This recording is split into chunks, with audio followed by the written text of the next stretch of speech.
between three of the most important regions in the world has just formed, and it has the potential to change everything we know about the future of our global economy. In Kuala Lumpur, leaders from over 20 nations gathered for the first ever trilateral summit between ASEAN, China, and the Gulf Cooperation Council. And if you thought BRICS was a big deal, wait until you hear these numbers. The new alliance represents a combined GDP of nearly $25 trillion and a population of over 2 billion people. Most importantly, this new alliance represents 55% of world GDP growth, giving it substantial leverage in the future of our world economy. ASEAN, a powerful bloc of 10 Southeast Asian nations, already has a trade relationship with China that is 54% larger than US-China trade. And most importantly, it is growing at over 7% this year. Yet despite all of these facts, there was not a single mention of this event on the front pages of CNN, the BBC, or the New York Times. Why? Because this summit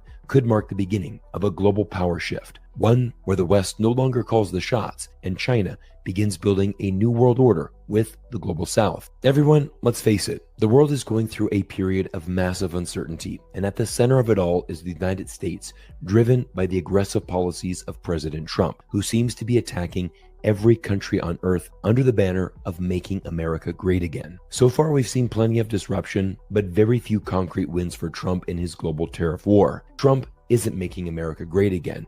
Instead, he is uniting other regions of the world. And this new trilateral alliance between ASEAN, China, and the Gulf states will cover everything from free trade agreements and de-dollarization to the expansion of China's Belt and Road Initiative. No surprise here, but China is at the center of this new trade alliance. And it's time to move beyond the Western-dominated trade system and build one that works for the global South. And trust me, this isn't just talk. The summit concluded with all of the nations standing together in support and issuing a joint statement agreeing to 5 new pillars of cooperation. This is a stark contrast to Donald Trump's plan for America, where he is literally revoking the visas of international students as I make this video. But what's forming on the other side of the planet isn't just a partnership, it's the blueprint for a new global trade architecture built by and for the global South. But let's talk about the real catalyst behind this new alliance. And that, of course, is Donald Trump's sweeping tariffs. When Trump launched his so-called Liberation Day tariffs, he wasn't just targeting China. He also hit 6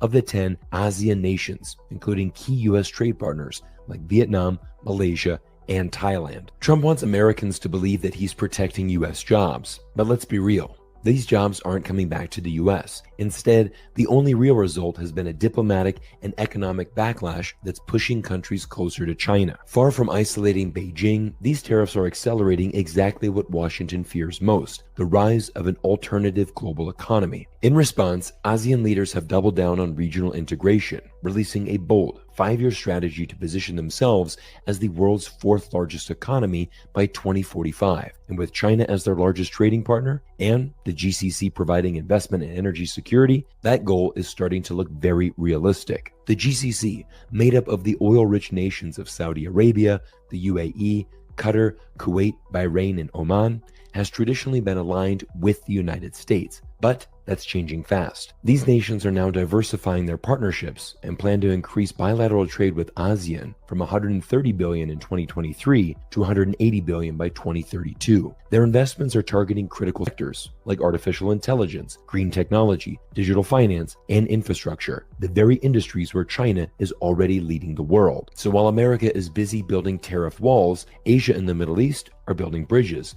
and laying the foundation for the new multipolar world that we now live in. The US can no longer rely on religion or culture to divide China from the rest of the global South. Western media has long pushed the Xinjiang narrative as a wedge between China and Muslim nations. But what we're seeing from this trilateral summit is the exact opposite. From Indonesia to the Gulf, China is increasingly viewed as a moral counterweight to Western hypocrisy and a stable country that defends sovereignty, challenges imperialism, and most importantly, refuses to bow down to US pressure. But here's where things get very interesting. For years, critics in the West have pointed to the South China Sea as proof of China's aggression. But what's actually happening on the ground tells a very different story. In his speech, the Indonesian president called China a decisive partner in helping finalize the long-delayed Code of Conduct, a framework designed to reduce tensions and prevent conflict in the region. He emphasized that Indonesia and China share responsibility to ensure peace and prosperity across Asia. And once again, aside from the Philippines,